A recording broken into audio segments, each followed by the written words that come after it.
पातंजलि योग के चौथे प्रकरण में चेतन तत्व की व्याख्या करते हुए बताया गया है कि 25वां चेतन तत्व पुरुष है, जो 3 अर्थों का बोधक है।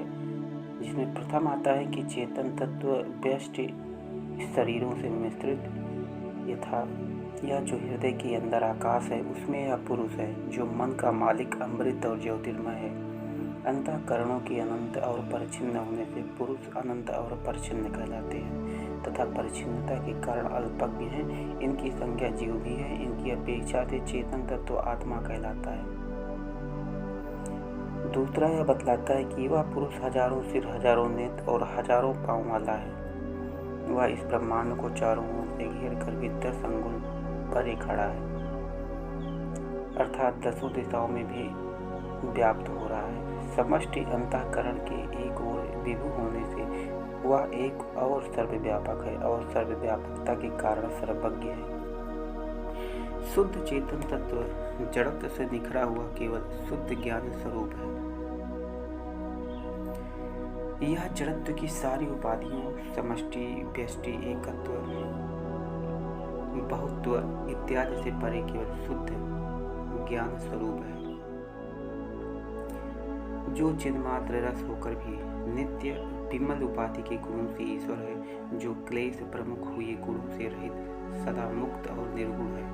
वह कृपा सागर प्रभु स्वयं बुद्धि गुणों से बंधे हुए अपने अंश हम दीनों को लीला के तौर पर गुणमय फंतों को चलाते हुए मुक्त करता है।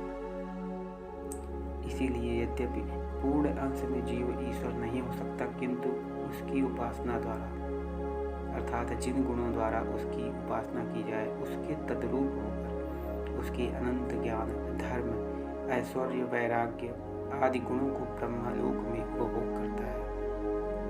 इस अवस्था के लिए भी वैकृतिक बंध अर्थात मनुष्य लोक के बंधनों की अपेक्षा से मुक्ति का शब्द प्रयोग किया गया है। इस मुक्ति की अवस्था में जीव संकल्पमय होता है। इसका अनुभव विचारानुगत संप्रज्ञात समाधि की ऊंची अवस्था में होता है। आत्मा और परमात्मा में अभिन्नता है। दोनों शुद्ध ज्ञान स्वरूप चेतन तत्व की सूचक है। आत्मा पिंड की अपेक्षा से और परमात्मा ब्रह्मांड की।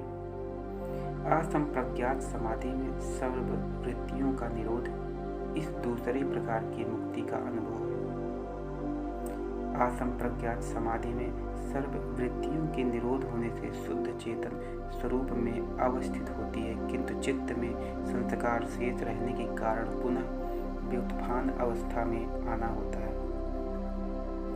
चित्त में संस्कार शेष की निवृत्ति पर चित्त के अपने कारण में लीन हो जाने पर जो पुनः व्युत्थान में न आने वाली शुद्ध चेतन स्वरूप में अवस्थित है, वह दूसरी सर्वोत्तम मुक्ति है।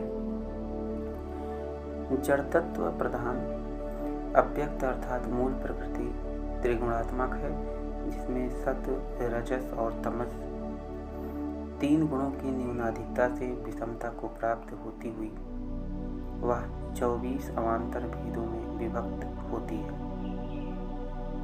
किंतु चेतन तत्व निर्गुण शुद्ध ज्ञान स्वरूप है, जिसमें न कोई विषमता हो सकती है और न कोई परिणाम।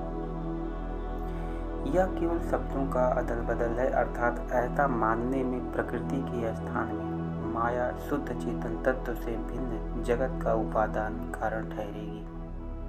यदि माया को शुद्ध चेतन तत्व अर्थात निर्गुण निराकार शुद्ध ब्रह्मा से अभिन्न उसकी ही एक अनिर्वचनीय शक्ति मान ली जाए तो पर ब्रह्मा में द्वैत की सिद्धि होगी, और यह द्वैत उसका स्वाभाविक गुण होने से किसी भी प्रकार पृथक नहीं हो सकेगा और अद्वैत परक महाकाव्य तथा वेद शास्त्र सब व्यर्थ हो जाएंगे।